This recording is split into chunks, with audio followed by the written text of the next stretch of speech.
Welcome to Nice and Blunt. My name is Adam Riancho, and it's time for running back rankings. Now we're on to week 2, and we did have some important takeaways from week 1. I'm not going to get too deep into the matchups because you can't quite definitively say if week 1 was a fluke or legit. Maybe some of those defenses are exceptional if they shut some players down, or maybe those players are just ass, and maybe some good defenses went up against really good running backs. So I can't say for sure what to make of week 1 just yet. We'll probably get a lot more in-depth on stats starting week 3 and especially week 4 moving on. So that's the note there. On the bright side, there are only 2 running backs that are ruled out at the start of week 2, and that was the same 2 players from last week. Jonathan Brooks and Nick Chubb are on IR, and we begin at the top where I'm trusting Breece Hall as the number 1 running back this week.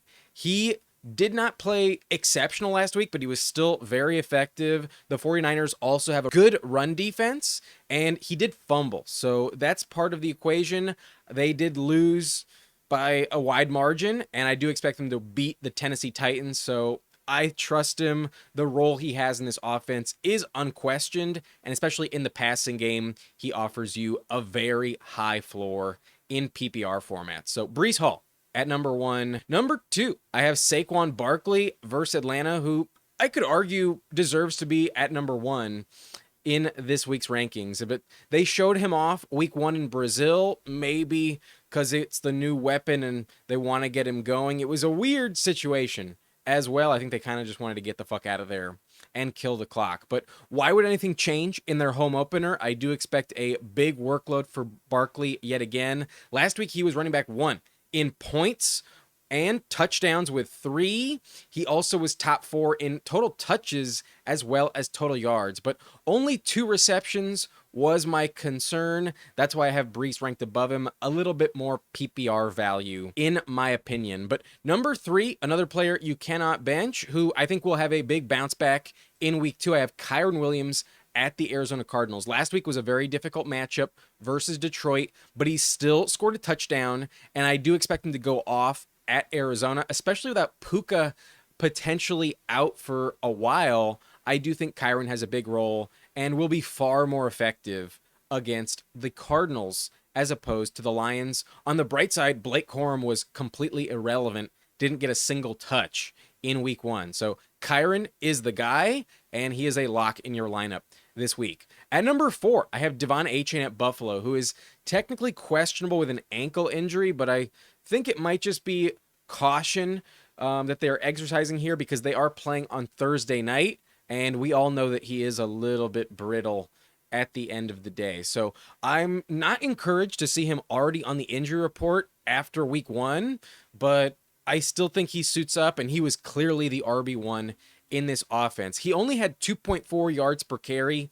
on 10 rush attempts. That was not good. Last year it was almost 8 yards per carry, but he did have the most receptions, 7 of any running back in the NFL in week 1. So that is exceptional usage, especially in PPR formats. You know he is a lock in your lineup, and even if it's not full PPR, I think he's a lock no matter what. So he is clearly above Mostert, who also is dealing with an injury of his own, but if he does not suit up, you probably want to handcuff him with a guy like Jeff Wilson Jr., who shockingly was way more involved than Jaylen Wright in this offense. But he plays on Thursday night. We will get some more clarity, so monitor his status. But if he suits up, Achane has to be in your lineup every single week. Number 5, another player that I'm not ever taking out of my lineup, it's Bijan Robinson at the Eagles. And in week 1, he was not that efficient, only 3.8 yards per carry. But the offense looked bad. It was the Pittsburgh Steelers on defense, so not a good matchup. It's not a great matchup this week either. In the first half, the Eagles' defense was very good at stopping Josh Jacobs, but it did open up in the second half. I expect kind of a similar situation for Bijan. I think he will inevitably get going. But on the bright side, we were a little worried about Tyler Allgeier's involvement, and Allgeier was almost a complete afterthought. Only 3 total touches for Allgeier last week, and none of them came in the passing game. That was exceptional. The volume is what you have to trust with Bijan. 23 touches last week, 18 rush attempts, 5 targets caught all 5 of them, and his talent will carry him. It will win out eventually. So he's still a high-end RB1. You can never bench Bijan, and I still rank him top 5. I'm going to continue to trust him. But number 6, a player moving up my rankings, is Kenneth Walker of the Seahawks. This week he goes on the road at New England, and he is technically questionable, dealing with an ab injury he suffered in the 4th quarter. But according to him, he says he's good, and I'm not worried about it. I think he will be perfectly fine next week. And he looked like clearly their best player on offense, so they're going to lean on him every single week. He did not get much passing volume, but I don't think you care about it. He averaged 5.1 yards per carry on 20 rush attempts, and that's all you need to know to trust him in your lineup week to week. He looks like a top 10 running back rest of season, and that is a very good investment if you have Walker on your team. So fire him up. I'm going to be ranking him at worst number 10 every single week, barring an injury moving forward. But number 7, I got Isiah Pacheco versus Cincinnati, and he was very inefficient against Baltimore in week 1. Only 3 yards per carry, but it was the Ravens. I think it will get better, and I do still trust his talent and role in this offense. He had 15 carries, 2 catches as well. Very safe. You hope that it goes up, but still getting 17 touches in the Chiefs offense is going to be a recipe for success. So maybe it's not elite volume, but there's no other running back that had a real role in this offense to challenge him. So he's locked into the top 10 every single week. Pacheco is one of the safest plays you can have. Number 8, I got Jahmyr Gibbs versus Tampa Bay, and the efficiency was not really there. Only 3.6 yards per carry on 11 rush attempts in week 1. But last year, the Rams' run defense was actually really good. So I think it is more so just the matchup. I do expect some explosive plays for Gibbs as the weeks go by, but we expected them to lean a bit more on Montgomery early off in the season because of Gibbs' hamstring injury about a month ago. So I'm not worried about it. I think his touches will go up, and he still scored a touchdown. He also got 6 targets, caught 4 of them. He's a lock in your lineup every week. This is such a good offense, excellent O-line, and Gibbs is one of their most effective playmakers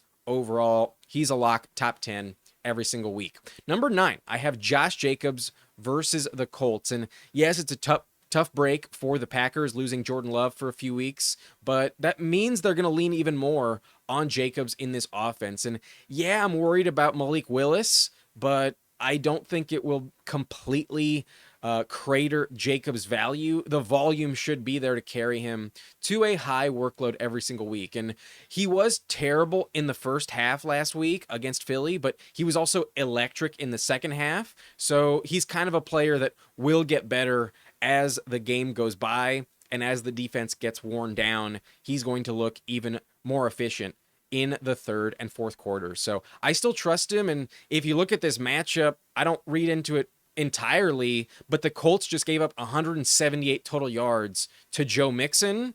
I think Jacobs can crack 100, no sweat. So I trust him. I think he will score a touchdown, and I think he's still a top 10 play this week with Malik Willis. Number 10, though, I have Jonathan Taylor at Green Bay, and I will admit I was wrong to rank him at number 1 last week, but I was a bit shocked by the usage. He had 30-plus carries in his 3 previous games versus Houston, and they finally made a concerted effort to shut him down. He only had 16 carries in week 1, and not too efficient, only 48 yards. He did not look great, especially without a single target. That's a bit concerning. But 2 of their scoring drives involved 50-plus yard touchdown catches, so that really messed up his usage. Like, if those were legit touchdown scoring drives and they didn't involve the deep pass, if they were just normal scoring drives, then you'd probably expect another 30, 40 total yards from Taylor in that situation. So that's one of the reasons why he wasn't that good for fantasy. He kind of got bailed out by the touchdown, but I'm not going to read too much into the usage just yet. We knew his targets were going to be low. He's maxed out at 40 catches throughout his career, but I am a little bit worried about Richardson vulturing some goal line looks, but it's not like Taylor didn't find the end zone at all. He did still score a touchdown in week 1. So I'm not going to panic. I think he's fine, but I am bumping him down a little bit after a weird week 1 that I really did not expect. I was wrong last week on Taylor. So at number 10, you're still starting him. I'm not hitting the panic button, but my eyebrow is raised. Number 11, I got Joe Mixon at the Chiefs, and I'm tempted to rank him higher, but at 28 years old, how often is he actually going to get 33 touches in a game rest of season? I think that's probably his best game on the year, so you might want to sell high on Mixon if you can get like truly elite value for him, but he was very efficient, it was working, and they just rode him to victory. Definitely he deserves an upgrade in the ranks, because I ranked him a lot closer to 20 last week, and he looks far better, but he could possibly get shut down by Chicago's defense in week 2. They were the number 1 run defense last year. However, they did give up a 26-yard touchdown to Tony Pollard. So I still think he's fine. I think after last week, you have to start him, and he does look like a top 12 option yet again in fantasy. So light him up. Cannot bench Joe Mixon. Number 12, though, is where I have Christian McCaffrey at the Vikings, and he is questionable.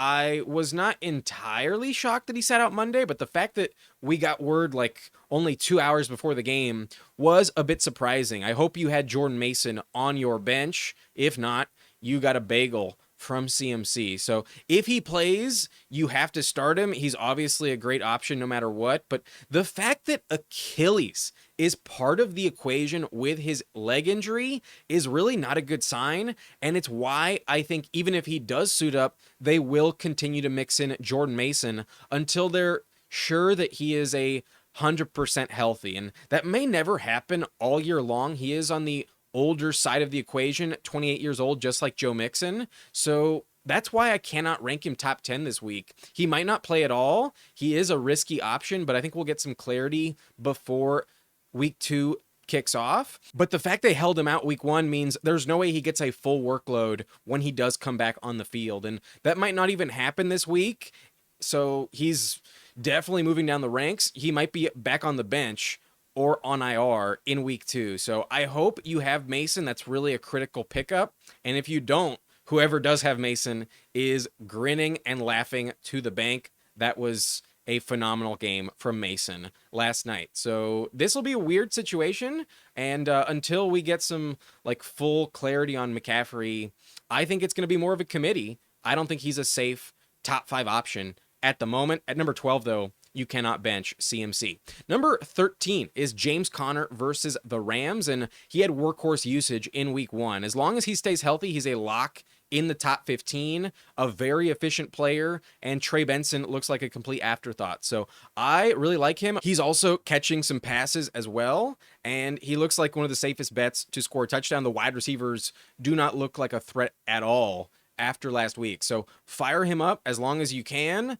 I think he's a very effective play as long as he stays healthy. Number 14, though, I have Derrick Henry versus Las Vegas, and week 1 was not amazing. Only 3.5 yards per carry on 13 rush attempts. He did bail you out with an early touchdown, but after the first quarter, he barely did anything, and I am a little bit worried. But historically, he has not been elite in week 1. It's usually a slow start for him where he does get back to normal, back on track starting in week 2. So I'm not going to panic, just a little concerned, but this is a great matchup. Last week, J.K. Dobbins literally torched them with 2 like 50+ yard rushes. So Henry can definitely do that as well. I think he will be better than last week, and I'm definitely not benching him.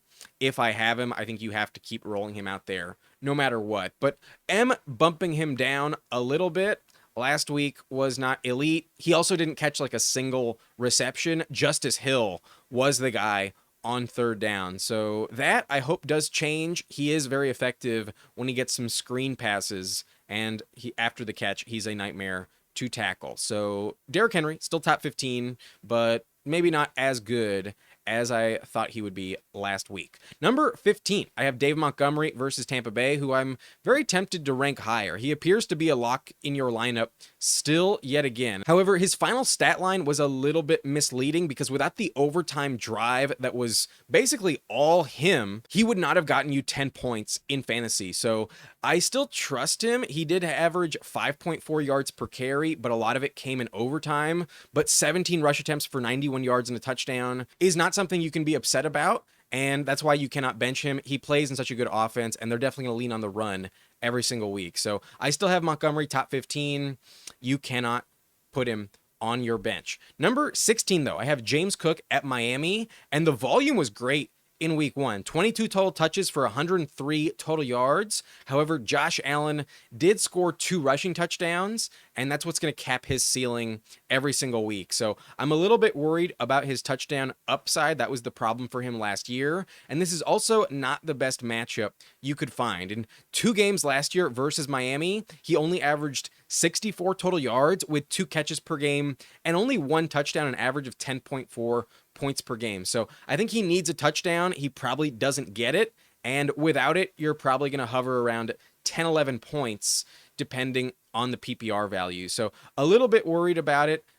He could burn you in a tough matchup, but I think he will be fine. I'm still starting James Cook if I have him. Number 17, I got Alvin Kamara at Dallas, who had 20 touches for 110 yards last week and a touchdown. He also caught all 5 of his targets, and he's still a very safe option, especially in full PPR. That is where he has the most value. But the game was very strange. I do not think they're going to hang 47 points on any other opponent all year long. So we're going to see if this offense looks a lot worse like I was expecting at Dallas. It's a far more difficult matchup, but Kamara is probably the only guy they have that you really trust every week, given how bad Chris Olave looked in week 1. So fire him up. He's definitely top 20, and I could be a little too low at number 17. You could convince me to rank him above Derrick Henry as high as number 14, but 14 to 17, not that big of a gap. I will keep my expectations a little bit tempered with Kamara. At 17, though, he is in your lineup. Number 18, a player definitely moving down my rankings, is Travis Etienne versus Cleveland. And yes, he scored a touchdown. He definitely bailed you out. At least he does have the goal line role still on lock. But what the fuck is going on with Tank Bigsby? They both had 12 carries, and Bigsby was far more efficient. Etienne averaged 3.7 yards per carry. Meanwhile, Tank Bigsby averaged 6.1. So that is not a good sign. I really do have some concerns about the usage with Bigsby and Etienne. But the Browns also have a good defense, so this could get ugly. I'm not excited about Etienne this week, but I think if you drafted him, you have to keep starting him and hope it turns around. However, he is nowhere near as safe as we originally thought. Very touchdown dependent until further notice, and I kind of want to rank him a lot lower. But at 18, I think you still have to start him, given where you drafted him. It was week 1. I don't want to completely overreact, but if it happens again, he might barely be top 25 next week. Number 19, I have Rachaad White at Detroit, and holy shit, the efficiency was terrible. Only 2.1 yards per carry on 15 rush attempts for Rachaad, but that's what we expected from him coming into the year. However, we did not expect Bucky Irving to have as big of a role. Bucky Irving was way, way better. 6.9 yards per carry on 9 rush attempts, and that means he's probably going to get more work moving forward. So not excited, but you have to trust that the pass catching role maintains for Rachaad. He had 6 targets, caught all 6 of them for 75 yards. And while it's not ideal, he still went over 100 total yards last week. He did not find the end zone. So if that does happen, you're getting good fantasy value from Rachaad, but I am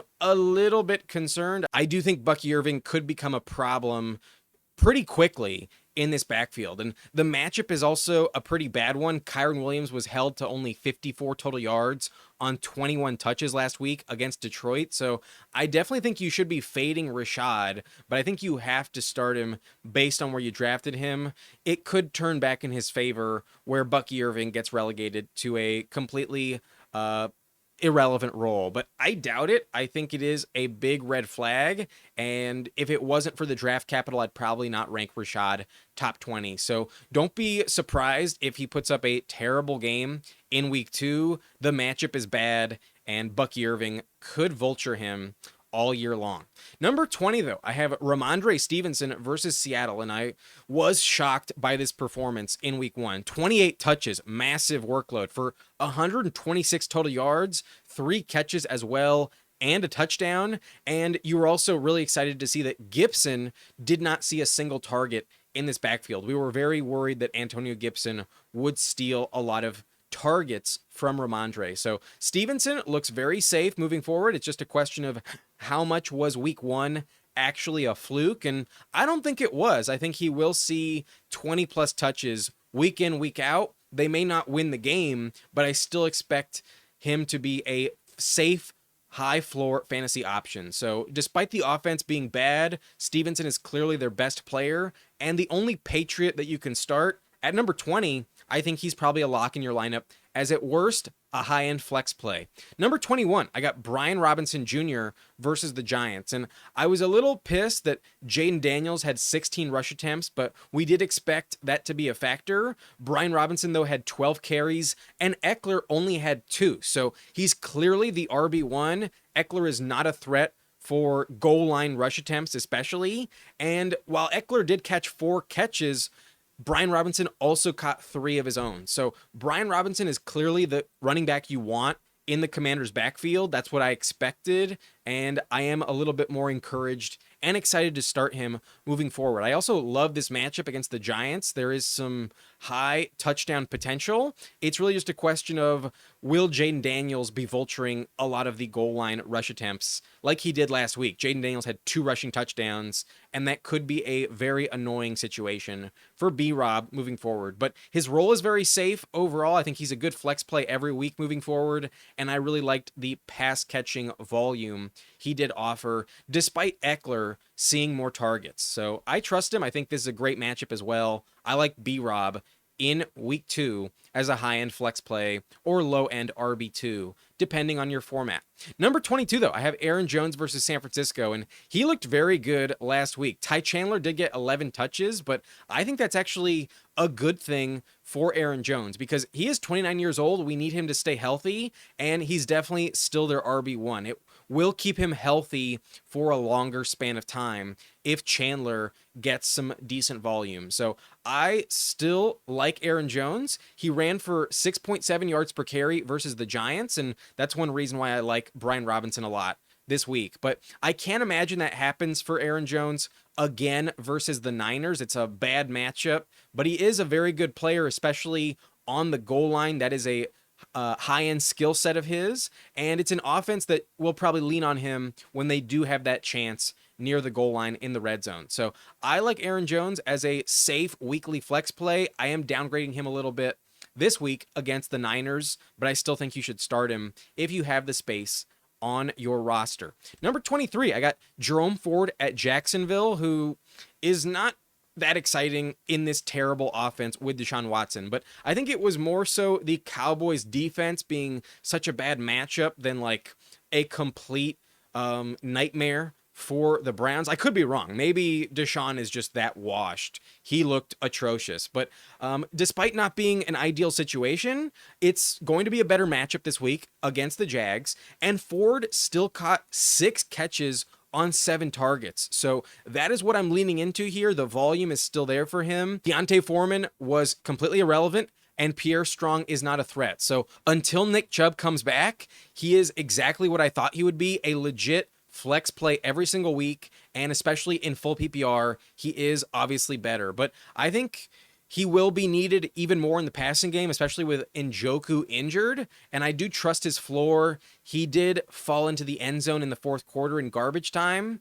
and maybe that happens on a weekly basis. He scored 8 total touchdowns last year, so I trust Jerome Ford. I think he's a very safe play because of his role in the passing game. He's going to see a lot of checkdowns week in, week out. Number 24, though, I have Najee Harris at Denver, and the volume was nice to see. Najee had 20 carries. Jaylen Warren only had 2. So Najee is locked in as a weekly high-end flex play as well until Warren shows some actual value. But the only problem here is that this offense scored 0 touchdowns in week 1 and kicked 6 field goals. Without a touchdown, you are capped at 10 points because Najee is not an efficient runner. Even if he gets 20 plus carries, 100 plus yards is very unlikely to happen for Mr. Harris. So that's why he's just a floor play, but definitely one of the safer options. If he's going to see another 20 touches, the lowest I could rank him would be 25. I got him at 24, and he's a safe flex play in your lineup. Number 25, though, is one of the most interesting flex plays you can find. And holy shit, this offensive line looks excellent for the Chargers. I got J.K. Dobbins at 25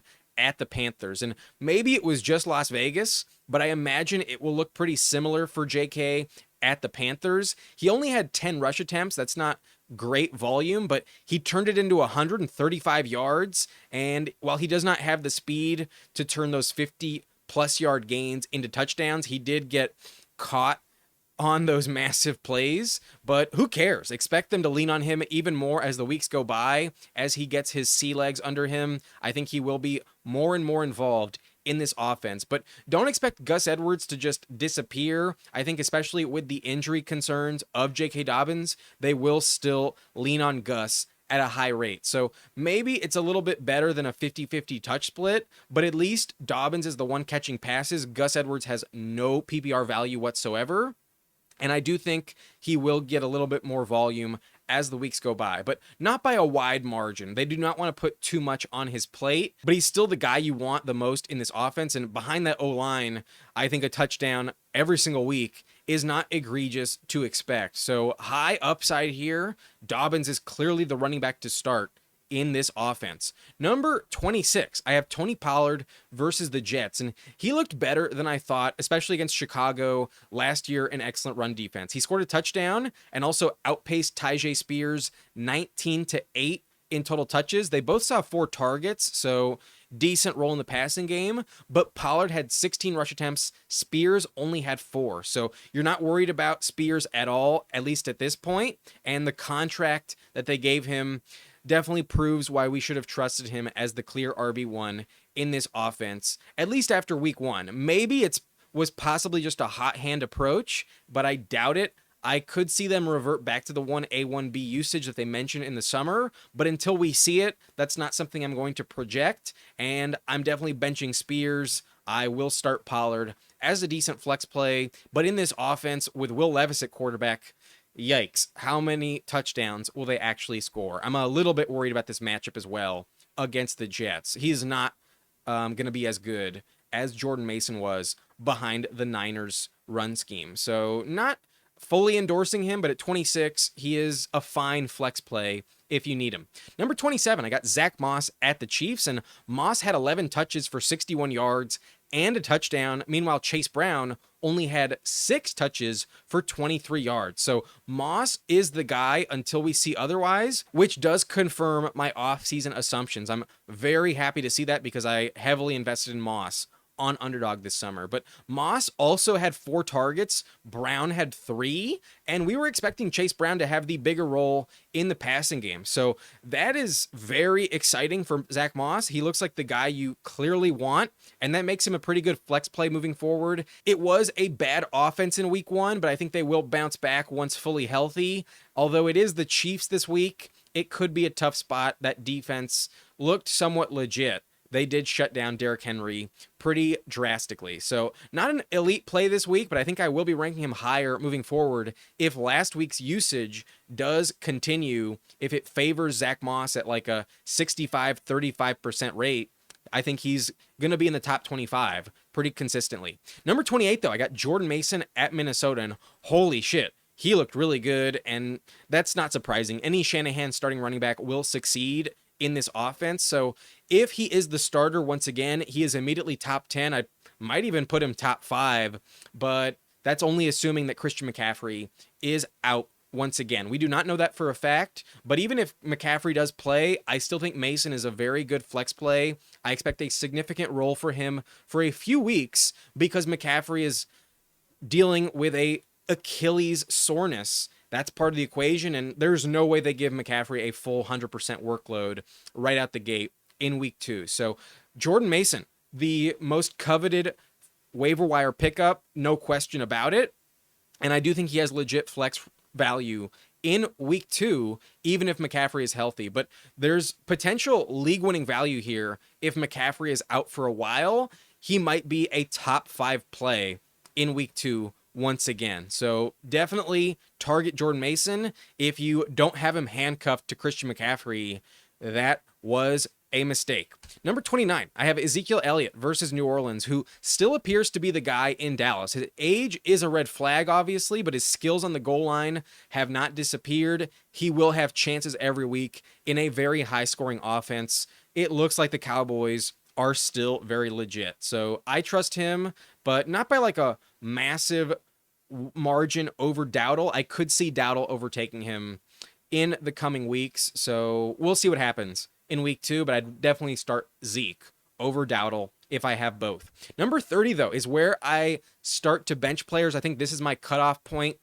I have Raheem Mostert versus Buffalo at number 30, who is questionable. He's dealing with a chest injury already, so that's not good. Maybe they held him out just out of caution because they do have a Thursday night game coming up in week 2. But he looked bad. Only 6 rush attempts for 9 yards is awful. And although he did catch a couple passes, he was really terrible for fantasy in week 1. So even if he does play, I think you're probably going to bench him. It's a great offense, but I think you have to see it first before you trust him. And at 32 years old, I do not expect him to play with only 4 days of rest with that chest injury. So I'm probably going to be taking him out of the rankings entirely. I think it is a little bit risky to even rank him top 30 at all. But if you need a handcuff, pivot away from Jaylen Wright, you need Jeff Wilson as the backup in this offense. So weird situation.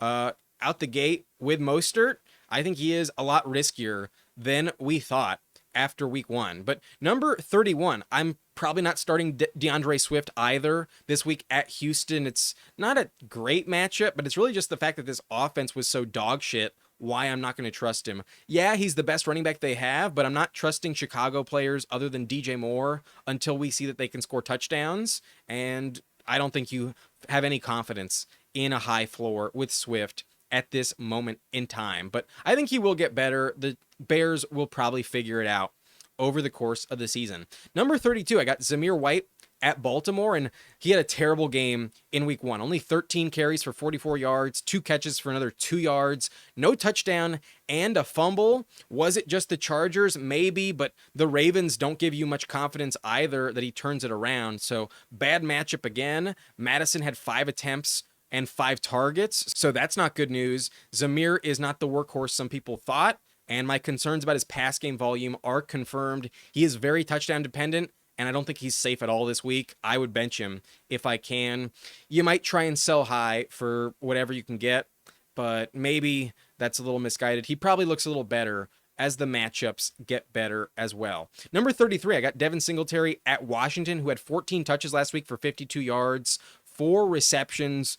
Did help you a little bit, but damn, this offense is worse than I thought. Daniel Jones just neuters any upside you could find, and while it is a great matchup against the Commanders, they are terrible. It's definitely worse in the secondary, so I don't want to start him. I think you're just praying for a touchdown, but if you're just trying to lock up 7 points because you don't have a better option, yeah, that's probably a safe bet to make. 7 points, though, kind of feels like the ceiling if he does not find the end zone, and that's not a good bet to make at all. Number 34, I have Javonte Williams versus Pittsburgh, and damn, they were bad. I expect the Steelers defense to be even more difficult, so I'm not starting a single Bronco this week, especially not one of the running backs, especially when you consider the fact that Jaleel McLaughlin actually had more touches than Javonte. So you got to be super desperate. I think it's very risky overall to actually trust him, and I think he might completely crater in the rankings if Jaleel has more touches again in week 2. So you cannot start Javonte.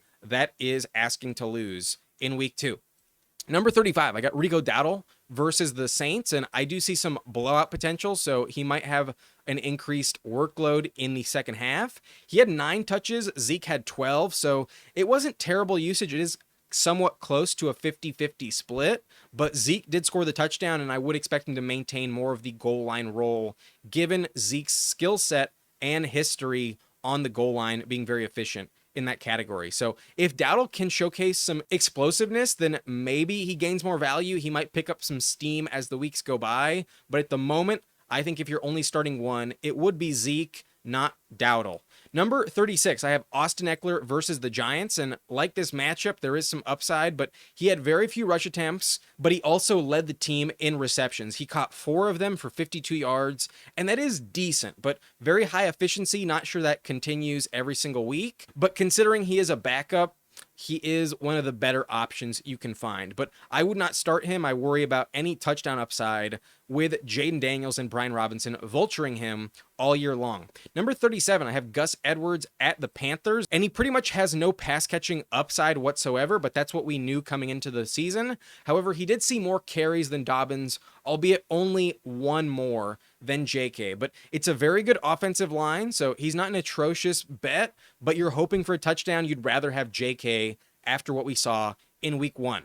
Number 38, I have Chase Brown at Kansas City, and he was not as involved as we expected, but that could change as the season goes on. I'm not going to overreact to week 1, but I'm definitely trusting Moss over him. I am not starting Chase Brown until we see it. And same applies with Tyjae Spears. He only had 4 carries, but still has a solid role in the passing game, also 4 targets. I think you're only starting Pollard for now. You can't trust Tyjae after what we saw last week. Number 40, I have Zach Charbonnet at New England, and maybe he gets more involved because Walker does have an ab injury, but I think Walker's going to be fine. However, Charbonnet did score a receiving touchdown last week and did have 10 total touches overall. So he's not just going to disappear, which is good to see. We were a little bit worried about that coming into the year with the reports regarding Kenneth Walker, but at 40, not going to start him. It is risky.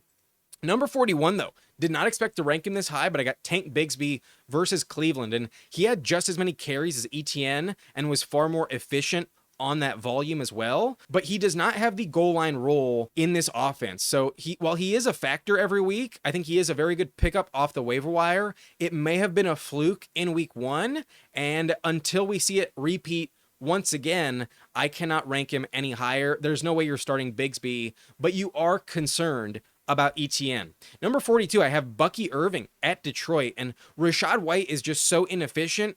Irving might see a lot more of a role moving forward, but I doubt he overtakes Rachaad. That would definitely shock me, but it could start to look like a 50-50 split by Halloween. That wouldn't shock me entirely because Irving did look like the much more explosive option in this offense. So we'll see what happens. He could get some targets as well, and that would be a very, very annoying situation for Rachaad White. But I'm not going to start Bucky Irving until we see him overtake Rachaad. Number 43, I got Ty Chandler versus the Niners, and he had 11 touches last week compared to Jones, who had 16. So a decent split in this offense. He's not a terrible option, but he does not get the goal line work, so the upside is definitely capped, and he's just a handcuff in a terrible matchup. There's no way you're starting Ty Chandler against the Niners. Number 44, I have Jeff Wilson Jr. versus Buffalo, and he would vault up the rankings if Mostert cannot play. And Achane is not 100% either, so maybe he's a priority pickup this week. Maybe he's a top 10 play if neither of those guys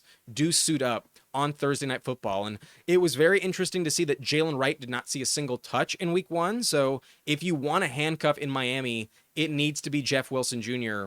It is definitely him over Jaylen Wright. Number 45, I have Chuba Hubbard versus the Chargers, and they were so bad in week 1. I don't think you're getting any value here. He wasn't even the workhorse like we expected, so you cannot start him. He's in a committee with Sanders, and Sanders actually had more volume overall. So fuck no with Chuba Hubbard, and I think fuck no with Jaylen Warren as well. He just didn't really get involved. I think it was the hamstring injury that limited him, but until we see otherwise, you cannot trust him. He had just as many opportunities as Cordero Patterson, so no fucking chance is he in my lineup this week.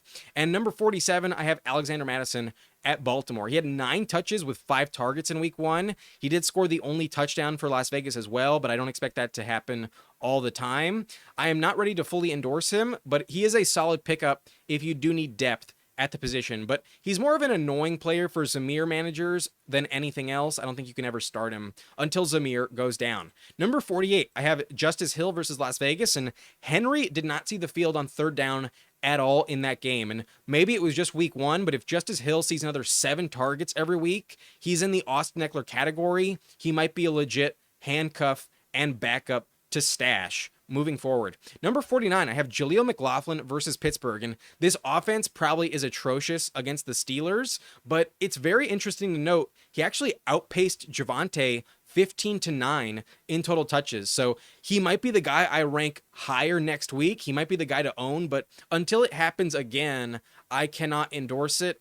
And this offense sucks. So especially against Pittsburgh, no way am I trusting Mr. McLaughlin. Last player I will mention is Miles Sanders versus the Chargers, and it is a committee here between him and Chuba Hubbard. But what value does that even have on this team? The offense is atrocious, and I'm not trusting a Panther if I can avoid it. Until Brooks gets healthy, no way you're starting any Panther running back. So those are my rankings for week 2 at running back. These are the top 40 on the screen here. And I think you feel really good about everyone in the top 17 all the way through Alvin Kamara. I think they're all locks in your lineup. I think you have to start guys like Etienne, Rachaad White, but I'm not that excited about their usage from week 1. I also don't love the matchups either, especially for Rachaad. And I do think it gets a little more dicey after RB18, but I do think you're starting everyone all the way through Jordan Mason, maybe Zeke if you are desperate and really need him.